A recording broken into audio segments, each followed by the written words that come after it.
लोकमान्य टिळकांची आज 103वी पुण्यतिथी आहे। देशाला अनेक महानायक देण्याच्या महाराष्ट्राच्या भूमीला मी कोटी कोटी वंदन करते।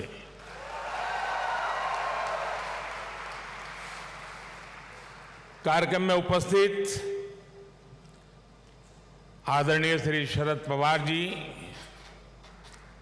राज्यपाल श्रीमान रमेश बैस जी, महाराष्ट्र के मुख्यमंत्री श्रीमान एकनाथ शिंदे जी, उप मुख्यमंत्री श्रीमान देवेंद्र फडणवीस जी, उप मुख्यमंत्री श्रीमान अजित पवार जी, ट्रस्ट के अध्यक्ष श्रीमान दीपक तिलक जी, पूर्व मुख्यमंत्री मेरे मित्र श्रीमान सुशील कुमार शिंदे जी, तिलक परिवार के सभी सम्मानित सदस्यगण एवं उपस्थित भाई और बहनों, आज का ये दिन मेरे लिए बहुत अहम है। मैं यहां आकर जितना उत्साहित हूं उतना ही भावुक भी हूं। आज हम सब के आदर्श और भारत के गौरव बाल गंगाधर तिलक जी की पुण्यतिथि है। साथ ही आज अन्ना भाऊ साठे जी की जन्म जयंती भी है। लोकमान्य तिलक जी तो हमारे स्वतंत्रता इतिहास के माथे के तिलक है।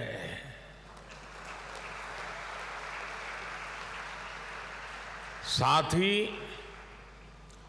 अन्ना भाऊ ने भी समाज सुधार के लिए जो योगदान दिया वह अप्रतिम है, असाधारण है। मैं इन दोनों ही महापुरुषों के चरणों में श्रद्धापूर्वक नमन करता हूं। आज या महत्वाचा दिवशी मला पुण्याच्या या पावन भूमीवर महाराष्ट्राच्या धर्तीवर येण्याची संधी मिळाली, हे माझे भाग्य आहे।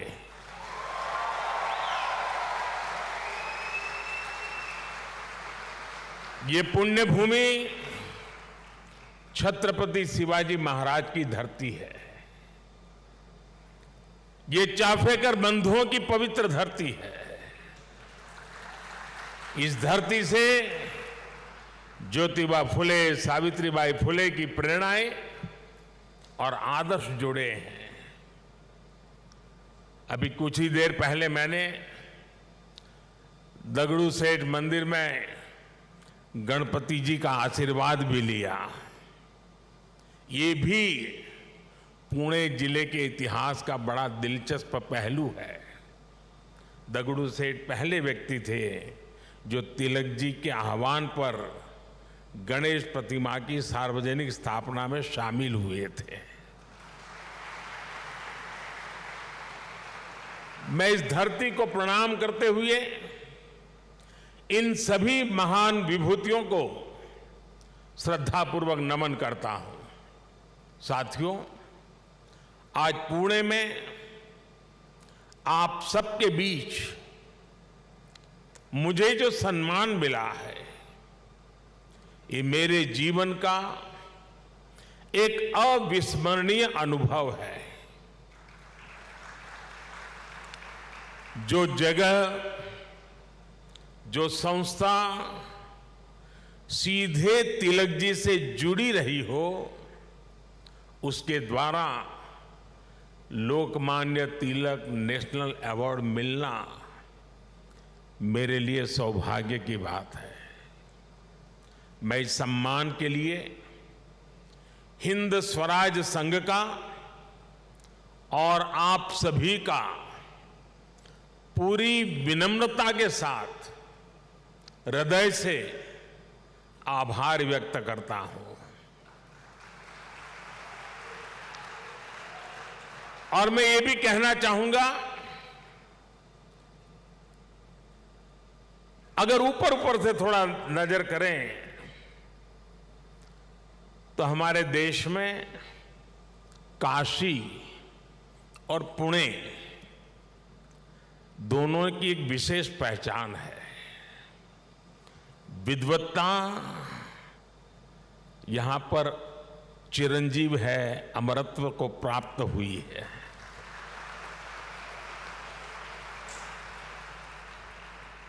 और जो पुणे नगरी विद्वत्ता की दूसरी पहचान हो, उस भूमि पे सम्मानित होना जीवन का इससे बड़ा कोई गर्व और संतोष की अनुभूति देने वाली घटना नहीं हो सकती है। लेकिन साथियों, जब कोई अवार्ड मिलता है तो उसके साथ ही हमारी जिम्मेदारी भी बढ़ जाती है। आज जब उस अवार्ड से तिलक जी का नाम जुड़ा हुआ हो तो दायित्व बोध और भी कई गुना बढ़ जाता है। मैं लोकमान्य तिलक नेशनल अवार्ड को 140 करोड़ देशवासियों के चरणों में समर्पित करता हूं।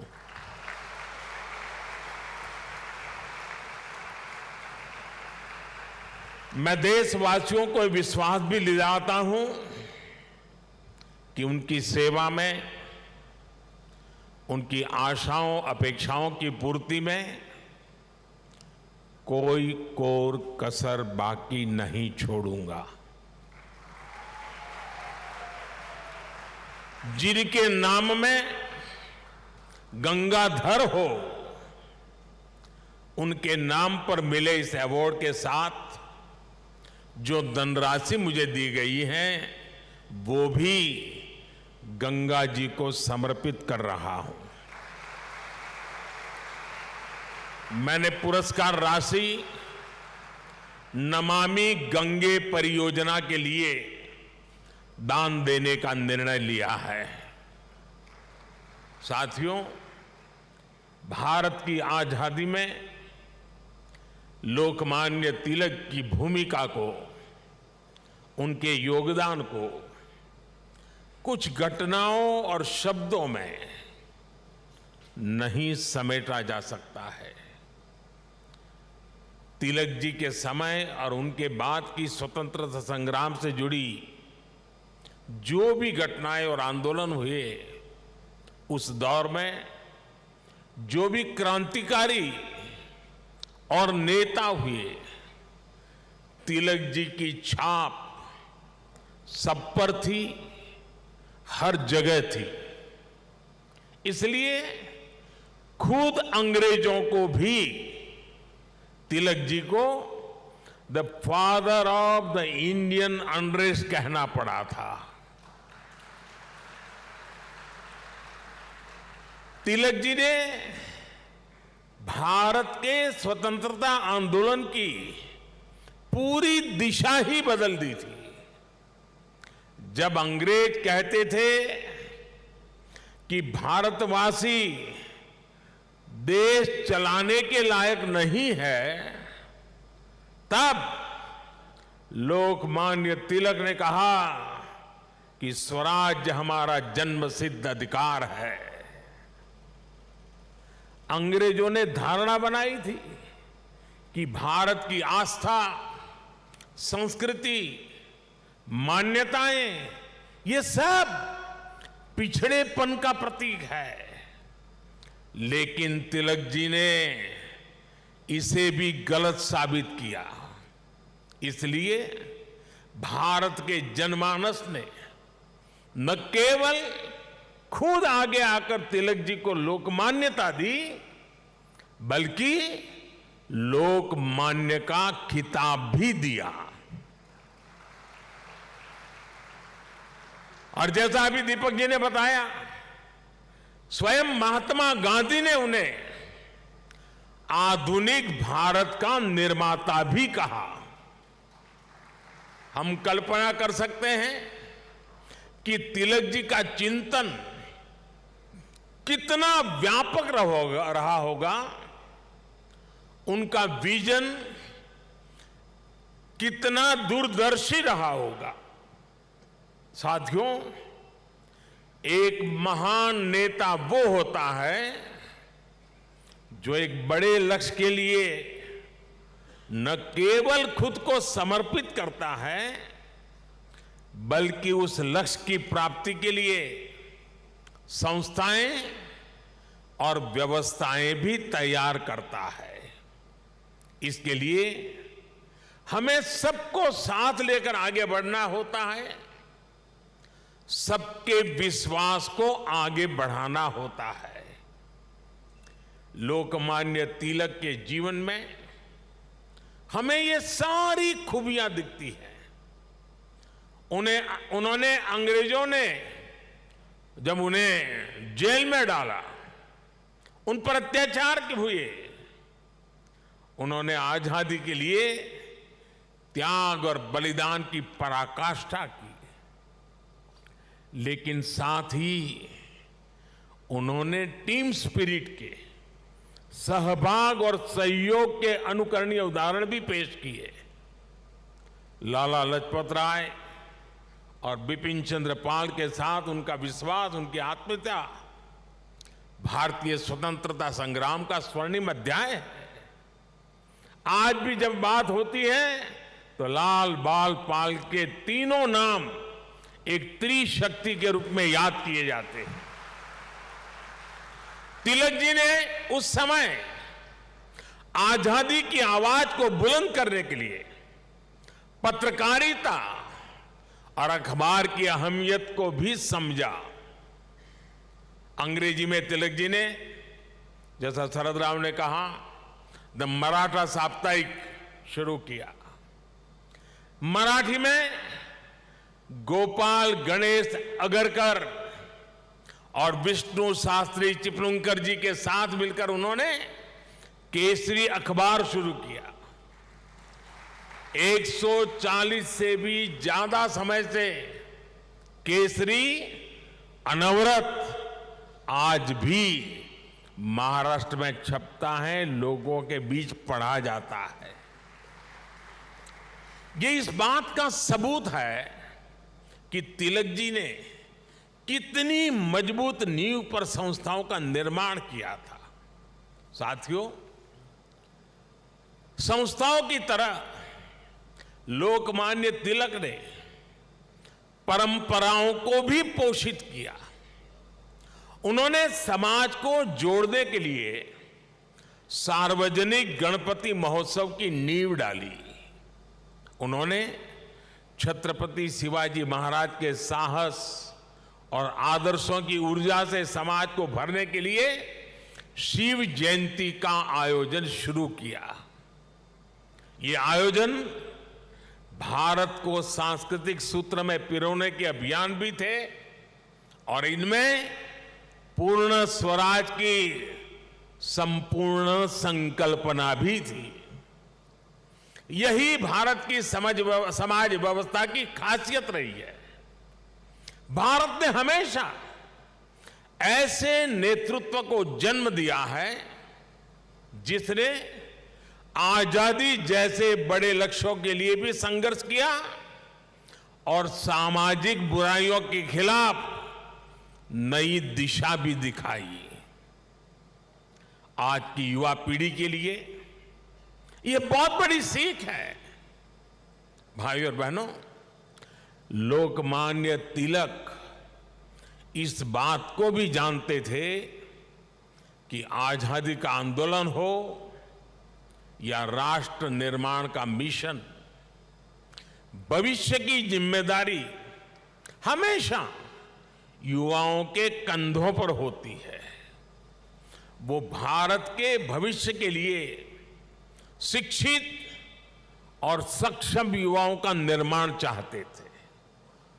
लोकमान्य में युवाओं की प्रतिभा पहचानने की जो दिव्य दृष्टि थी, इसका एक उदाहरण हमें वीर सावरकर से जुड़े घटनाक्रम में मिलता है।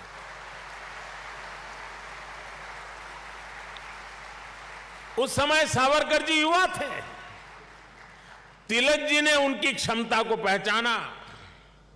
वो चाहते थे कि सावरकर बाहर जाकर अच्छी पढ़ाई करें और वापस आकर आजादी के लिए काम करें। ब्रिटेन में श्यामजी कृष्ण वर्मा ऐसे ही युवाओं को अवसर देने के लिए 2 स्कॉलरशिप चलाते थे। एक स्कॉलरशिप का नाम था छत्रपति शिवाजी स्कॉलरशिप और दूसरी स्कॉलरशिप का नाम था महाराणा प्रताप स्कॉलरशिप। वीर सावरकर के लिए तिलक जी ने श्यामजी कृष्ण वर्मा से सिफारिश की थी। इसका लाभ लेकर वो लंदन में बैरिस्टर बन सके। ऐसे कितने ही युवाओं को तिलक जी ने तैयार किया। पुणे में new English school, Deccan education society और फर्ग्यूसन कॉलेज जैसे संस्थानों, उसकी स्थापना उनके इसी विजन का हिस्सा है। इन संस्थाओं से ऐसे कितने ही युवा निकले जिन्होंने तिलक जी के मिशन को आगे बढ़ाया, राष्ट्र निर्माण में अपनी भूमिका निभाई। व्यवस्था निर्माण से संस्था निर्माण, संस्था निर्माण से व्यक्ति निर्माण और व्यक्ति निर्माण से राष्ट्र निर्माण, ये विजन राष्ट्र के भविष्य के लिए रोड मैप की तरह होता है। इसी रोड मैप को आज देश प्रभावी ढंग से फॉलो कर रहा है। साथियों, वैसे तो तिलक जी पूरे भारत के लोकमान्य नेता है, लेकिन जैसे पुणे और महाराष्ट्र के लोगों के लिए उनका एक अलग स्थान है, वैसा ही रिश्ता गुजरात के लोगों का भी उनके साथ है। मैं आज इस विशेष अवसर पर मैं उन बातों को भी याद कर रहा हूं। स्वतंत्रता संग्राम के समय वो करीब 1.5 महीने अहमदाबाद साबरमती जेल में रहे थे। इसके बाद 1916 में तिलक जी अहमदाबाद आए और आपको जानकर के खुशी होगी, उस समय जब अंग्रेजों की पूरी तरह जुल्म चलते थे, अहमदाबाद में तिलक जी के स्वागत में और उनको सुनने के लिए उस जमाने में 40,000 से ज्यादा लोग उनका स्वागत करने के लिए आए थे। और खुशी की बात यह है कि उनको सुनने के लिए उस समय ऑडियंस में सरदार वल्लभ भाई पटेल भी थे। उनके भाषण ने सरदार साहब के मन में एक अलग ही छाप छोड़ी। बाद में सरदार पटेल अहमदाबाद नगर पालिका के प्रेसिडेंट बने, म्युनिसिपैलिटी के प्रेसिडेंट बने। और आप देखिए उस समय के व्यक्तित्व की सोच कैसी होती थी। उन्होंने अहमदाबाद में तिलक जी की मूर्ति लगाने का फैसला किया। और सिर्फ मूर्ति लगाने का फैसला किया नहीं, उनके निर्णय में भी सरदार साहब की लौह पुरुष की पहचान मिलती है। सरदार साहब ने जो जगह चुनी वो जगह थी विक्टोरिया गार्डन।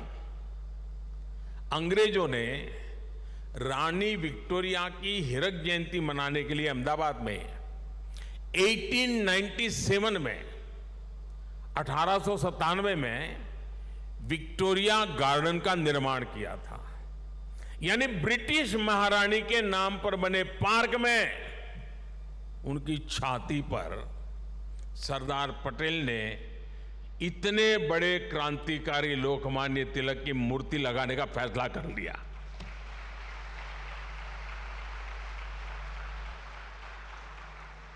और उस समय सरदार साहब पर इसके खिलाफ कितना ही दबाव पड़ा,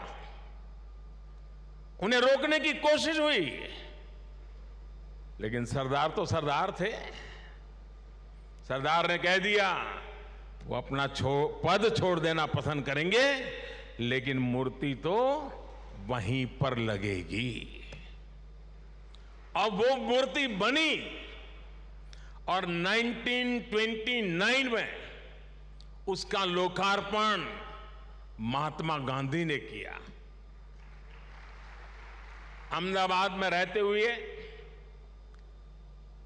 मुझे कितनी ही बार उस पवित्र स्थान पर जाने का मौका मिला है और तिलक जी की प्रतिमा के सामने सर झुकाने का अवसर मिला है।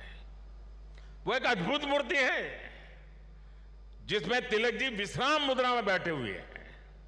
ऐसा लगता है जैसे वो स्वतंत्र भारत के उज्जवल भविष्य की ओर देख रहे हैं।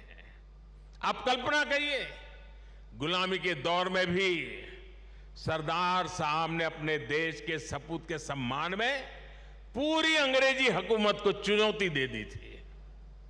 और आज की स्थिति देखिए, अगर आज हम किसी एक सड़क का नाम भी किसी विदेशी आक्रांता की जगह कर बदलकर भारतीय विभूति पर रखते हैं तो कुछ लोग उस पर हल्ला मचाने लग जाते हैं।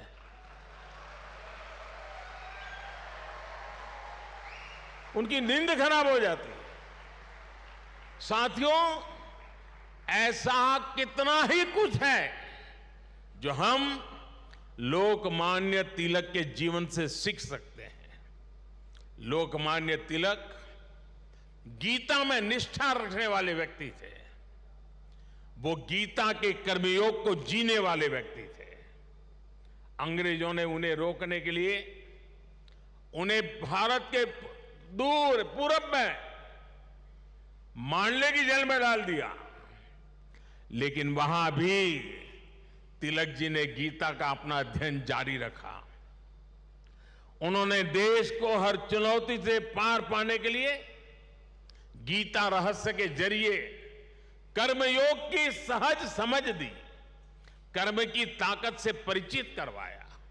साथियों, बाल गंगाधर तिलक जी के व्यक्तित्व के एक और पहलू की तरफ मैं आज देश के युवा पीढ़ी का ध्यान आकर्षित करना चाहता हूं।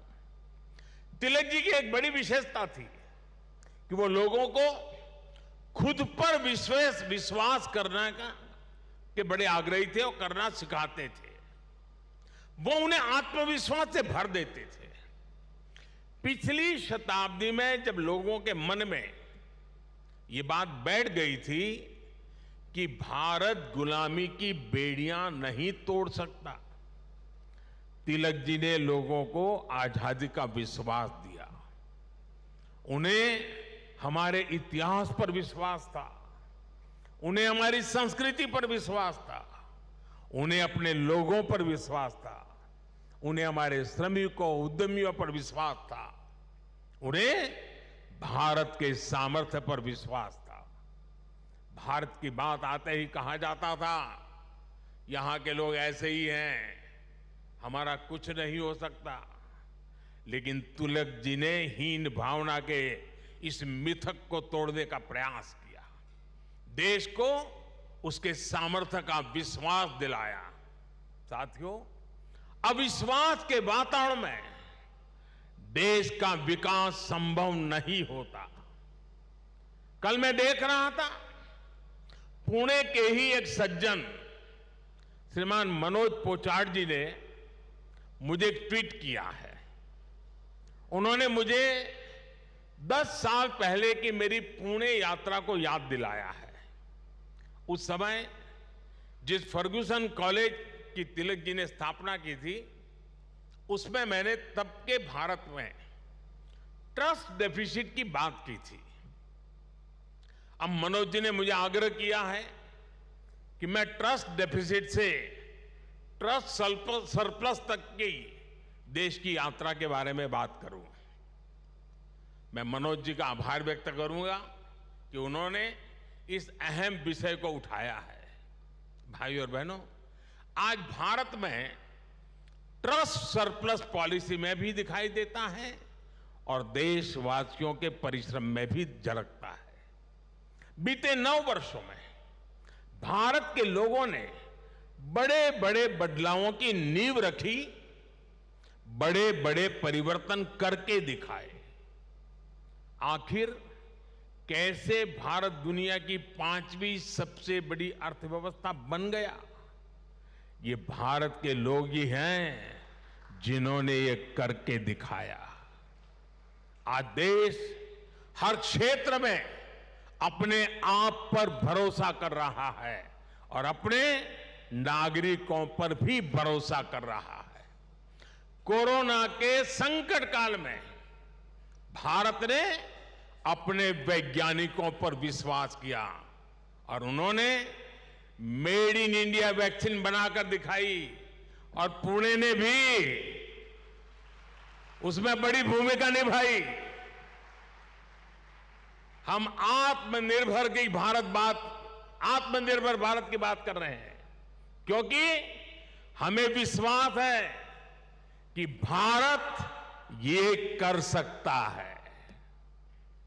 हम देश के आम आदमी को बिना गारंटी का मुद्रा लोन दे रहे हैं क्योंकि हमें उसकी ईमानदारी पर, उसकी कर्तव्य शक्ति पर विश्वास है। पहले छोटे छोटे कामों के लिए आम लोगों को परेशान होना पड़ता था। आज ज्यादातर काम मोबाइल पर एक क्लिक पर हो रहे हैं। कागजों को अटैच करने के लिए आपके अपने हस्ताक्षर पर भी आज सरकार विश्वास कर रही है। इससे देश में एक अलग माहौल बन रहा है, एक सकारात्मक वातावरण तैयार हो रहा है और हम देख रहे हैं कि विश्वास से भरे हुए देश के लोग देश के विकास के लिए कैसे खुद आगे बढ़कर काम कर रहे हैं। स्वच्छ भारत आंदोलन को इस जन विश्वास ने ही जन आंदोलन में बदला। बेटी बचाओ बेटी पढ़ाओ अभियान को इस जन विश्वास ने ही जन आंदोलन में बदला। लाल किले से मेरी एक पुकार पर कि जो सक्षम है उन्हें गैस सब्सिडी छोड़नी चाहिए, लाखों लोगों ने गैस सब्सिडी छोड़ दी थी। कुछ समय पहले ही कई देशों का एक सर्वे हुआ था। इस सर्वे में सामने आया कि जिस देश के नागरिकों को अपनी सरकार में सबसे ज्यादा विश्वास है, उस सर्वे ने बताया उस देश का नाम भारत है। ये बदलता हुआ जनमानस, ये बढ़ता हुआ जनविश्वास भारत के जन जन की प्रगति का माध्यम बन रहा है।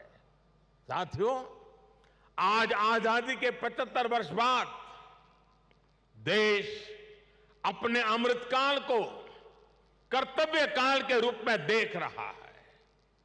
हम देशवासी अपने अपने स्तर से देश के सपनों और संकल्पों को ध्यान में रखकर काम कर रहे हैं।